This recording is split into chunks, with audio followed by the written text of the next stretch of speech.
हिमाचल के बिलासपुर में इस वक्त जेपी नड्डा संबोधित कर रहे हैं। आपको सीधा लिए चलते हैं। बहुत छोटी छोटी घटनाएं होती हैं, लेकिन उसको समझने की जरूरत होती है। मैं कई बार लोगों को बोलता हूं कि भैया ये 130 करोड़ का देश 2 साल पहले कोरोना में लॉकडाउन लग गया, दुनिया की सबसे बड़ी ट्रेजेडी आ गई। आज अमेरिका खड़ा नहीं हो पा रहा है, आज यूरोप खड़ा नहीं हो पा रहा है, आज जर्मनी खड़ा नहीं हो पा रहा है, आज इंग्लैंड नहीं खड़ा हो पा रहा है। प्रधानमंत्री 6 हफ्ते में बदल रहे हैं और यहां मोदी जी के नेतृत्व में 130 करोड़ का देश 2 साल के बाद फिर से अपने पांव पर खड़ा होकर के आत्मनिर्भर होकर के चल। और ये आत्मनिर्भर भारत कितनी बड़ी पहचान। मैं कई बार लोगों को कहता हूं, देखो मैं स्वास्थ्य मंत्री रहा, मैंने बताया आपको टेटनस की दवा भारत में आने में 25 साल लग गए, ट्यूबरक्लोसिस की दवा भारत में आने में 28 साल लग गए, जापानी बुखार की दवा आने में भारत में 100 साल लग गए। 1906 में जापान में बन चुका था, 2006 में भारत में पहुंचा। पोलियो की दवा को भारत में आने में 30 साल लग गए। हम मानते थे, जब दुनिया के पास ये दवा आ जाती थी तो बोलते थे चलो भारत को भी दे दो, चलो भारत को भी दे दो। और तब हम कहते थे पल्स प्रोग्राम, ट्यूबरक्लोसिस प्रोग्राम, ये प्रोग्राम, वो प्रोग्राम, और हम उसको पूरा करते थे। यहां जनवरी 2020 को, जनवरी के 20 तारीख को पहला केस कोरोना का आया। अप्रैल में मोदी जी ने टास्क फोर्स बैठाया और 9 महीने के अंदर एक नहीं 2-2 वैक्सीन भारत ने दे दी। ये आत्मनिर्भर भारत है। अभी तक अमेरिका में सबको वैक्सीन नहीं लगी है और भारत में 219 crore dose, double dose with booster लगा करके मास्क हमारे से उतर चुका है और हम खड़े हो गए हैं। ये स्वास्थ्य का कवच मोदी जी ने दिया। यह है आत्मनिर्भर भारत। इसको हमको समझना पड़ेगा। आज कितना अंतर आ गया। आपको मालूम है, हमने वैक्सीन मैत्री में 100 देशों को वैक्सीन पहुंचा दी है। 48 देशों को 2.5 करोड़ वैक्सीन मुफ्त में दे दी है। भारत लेने वाला नहीं, अब देने वाला भारत बन गया। इसको भी हमको याद रखना चाहिए। ये जो आपके मोबाइल में चिप लगा होता है ना, इस मोबाइल के चिप का हम मेकर हो गए हैं, बायर नहीं है। अभी हम बनाते हैं और दुनिया को देते हैं। सेकेंड लार्जेस्ट मैन्युफैक्चरर हो गया भारत मोबाइल में। घर घर जो आप लोग मोबाइल लेकर के, हर व्यक्ति अपना मोबाइल लेकर के चलता है, वो मोबाइल दुनिया में नंबर 2 पर हम खड़े हो गए। इस्पात, स्टील में हम दूसरे नंबर पर आकर के खड़े हो गए।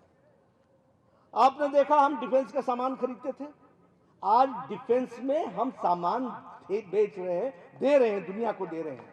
और 6 गुना हमारा एक्सपोर्ट बढ़ गया, 6 गुना हमारा एक्सपोर्ट बढ़ गया। और ये 2 साल के कोरोना के बीच में हुआ, ये हमको समझना चाहिए। आपको जानकर के खुशी होगी कि अब भारत एरोप्लेन बनाने वाला है, भारत बनाने वाला है मोदी जी के नेतृत्व में। अगर हम किसानों की बात करें तो किसान की सिंचाई योजना के लिए 93,000 करोड़ रुपए रखा गया, 93,000 करोड़। अगर हम किसानों की बात करें तो हर 3 महीने पर 11 करोड़ किसानों के खाते में 2-2 हजार रुपए प्रधानमंत्री जी पहुंचा रहे हैं और उसके किसान को आगे बढ़ाने का काम कर रहे हैं। इसलिए मित्रों, एग्रीकल्चर का बजट 2014 में 27,000 करोड़ था।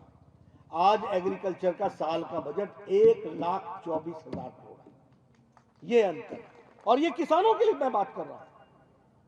प्रधानमंत्री गरीब कल्याण अन्न योजना 80 करोड़ की जनता को, बताइए, राशन पहुंचाया कि नहीं पहुंचाया? पहुंचाया कि नहीं पहुंचाया? ये काम करके गरीब जनता को, अति गरीबी से भारत निकल गया। ये हम नहीं कह रहे हैं, दुनिया के लोग कह रहे हैं कि अब भारत में अति गरीबी समाप्त हो गई, क्योंकि मोदी जी ने हर व्यक्ति को 2 वक्त की रोटी का इंतजाम कर दिया और कोई भूखा न सोए इसका इंतजाम कर दिया। इसलिए मित्रों, अगर मैं राष्ट्रीय सुरक्षा की बात करूं तो हिमाचल से ज्यादा कौन जानता है। वीर भूमि रही है, कर्म भूमि रही है, हर परिवार से कोई ना कोई फौजी बेटा है।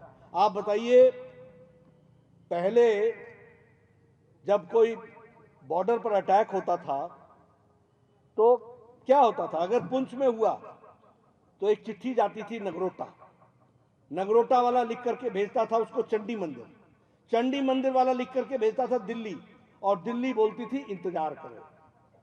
यहां हमारे बैठे हैं फौजी भाई, आप सबको पता हो, हमारे रुपेंद्र जी बैठे हैं, उनको अच्छी तरीके से मालूम है कि किस तरीके से काम होता था। आज मोदी जी के आने के बाद साफ कह दिया गया है, इत्तला बाद में देना, दुश्मन को पहले मार के आना, इस तरीके की व्यवस्था करना। ये अंतर आ गया, इसको हमको समझना होगा, जानना होगा। उसी तरीके से अगर हम बताएं तो कभी किसी प्रधानमंत्री ने ऐसा कहा था कि तुमने बहुत बड़ी गलती कर दी है, तुमको इसका खमियाजा भुगतना पड़ेगा।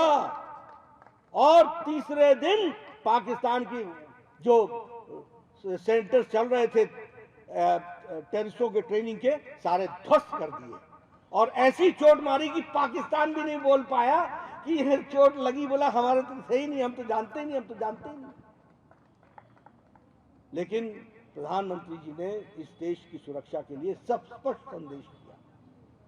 बहुत अंतर आ गया। अभी यूक्रेन में मेरे यहां से भी शायद 400 से ज्यादा बच्चे थे, कुल मिलाकर के 32,000 बच्चे थे। ये 32,000 बच्चों को लाना था। प्रधानमंत्री जी ने फोन किया, मुझे बताया कि जो ये बच्चे हैं इनके एड्रेसेस नोट करो और घरों में इनके आदमी को, अपने कार्यकर्ताओं को भेजो, और माँ बाप को हौसला दिलाओ कि आपका बच्चा सुरक्षित वापस आएगा। ये नरेंद्र मोदी जी कह रहे हैं, ये उन्होंने कहा। हम लोग 2-2 बार 3-3 बार घर में ढांढस बनाए। मोदी जी ने पुतिन को फोन किया, येल्सिन अपने ज़ेलेंस्की को फोन किया, युद्ध रुकवाया, और भारत के बच्चों को सेफ निकाल करके 114 फ्लाइट्स में उनको भारत को सुरक्षित पहुंचाया। ये भी हमने देखा। और तो और दूसरे देश के भी बच्चे भारत का तिरंगा लेकर के वो भी तर गए, वो भी आ गए, उन्होंने भी सुरक्षित पहुंचने का काम किया। तो ये हमको समझना होगा कि आज किस तरीके से देश चल रहा है और किस तरीके से मोदी जी के नेतृत्व में चीजों को आगे बढ़ाया जा रहा है। 25 लाख करोड़ रुपए लोगों के बैंक के खाते में मोदी जी ने पहुंचा दिया। एक समय में एक प्रधानमंत्री बोलता था कि हम 1 रुपए भेजते हैं तो 85 पैसा पता नहीं किस हाथ में फंस जाता है। और एक तरफ शिमला में आकर 31 तारीख को प्रधानमंत्री मोदी जी एक बटन दबाते हैं और 15 सेकंड के अंदर 11 करोड़ 75 लाख किसानों के खाते में 2-2 हजार रुपए पहुंचा देते हैं। ये भारत का बलीका था। ये सारी बातें आपको मैं इसलिए बता रहा हूं कि मोदी जी ने जिस तरीके से देश को मजबूती दी है और जिस तरीके से हिमाचल प्रदेश को प्यार दिया है, उसको संभाल के रखना ये हमारा काम है, और यही 12 तारीख का नतीजा बताएगा। इसको समझो, वारला पारला ऊंचा नीचा नहीं। मैं हिमाचल प्रदेश की बात करना चाहूंगा, यहां आया हूं। आप बताइए क्या बोलते थे सब लोग? कुछ नहीं होना बिलासपुर राज्य, कुछ नहीं होना, कोई नहीं देखदा जी थी, कोई नहीं देखदा। आप बोलते थे कि नहीं बोलते थे?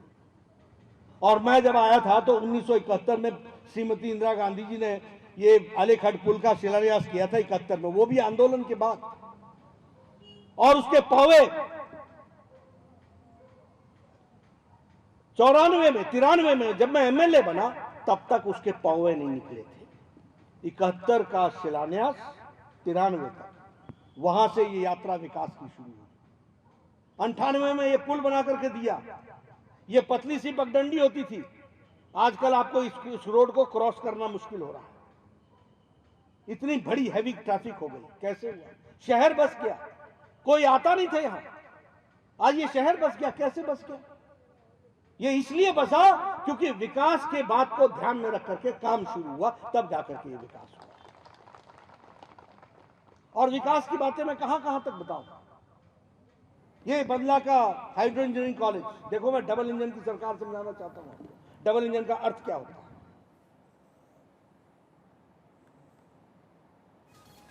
हिमाचल में चुनाव के मद्देनजर इस वक्त जेपी नड्डा लोगों को संबोधित कर रहे थे।